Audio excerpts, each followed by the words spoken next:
Hello everyone.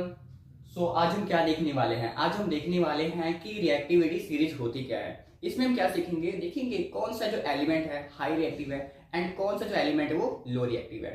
इस series के through समझेंगे with the help of tree. मतलब एक बार देखने में आपको समझ में आ जाएगा कौन सा जो एलिमेंट हाई रिएक्टिव है एंड कौन सा लो रिएक्टिव है। तो ट्रिक क्या है?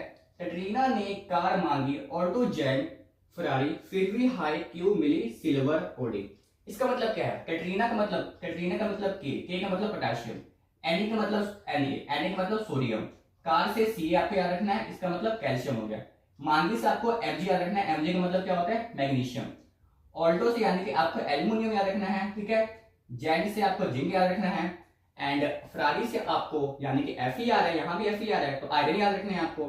फिर भी से यानी कि फिर भी से आपको याद रखना है लेड यानी कि लीड, फिर भी, ठीक है। हाई से आपको हाइड्रोजन, क्यों से आपको याद रखना है कॉपर, मिली से मरकरी याद रखना है, सिल्वर से आपको सिंबल याद होना चाहिए, एजी सिल्वर का होता है एंड ओडी से आपको याद रखना है एयू आ रहा है, यहाँ पे गोल्ड याद रखना है।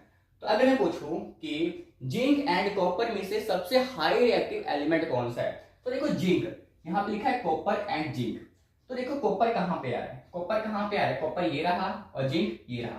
पहले जिंक आ रहा है कि पहले कॉपर आ रहा है? पहले क्या आ रहा है? पहले जिंक आ रहा है। तो जिंक क्या है? जिंक हाई रिएक्टिव है कॉपर से, ठीक है। जो जितना पहले आएगा वो उतना ज्यादा हाई रिएक्टिव होगा। जैसे जैसे नीचे की ओर जाते जाएंगे वैसे वैसे उसकी रिएक्टिविटी क्या होती जाएगी? कम होती जाएगी, ठीक है। तो ये जिंक क्या करेगा? जिंक भाई सब ज्यादा रिएक्टिव है, ये क्या करेगा? कॉपर को यहाँ से डिस्प्लेस करके खुद उसकी जगह पे आ जाएगा।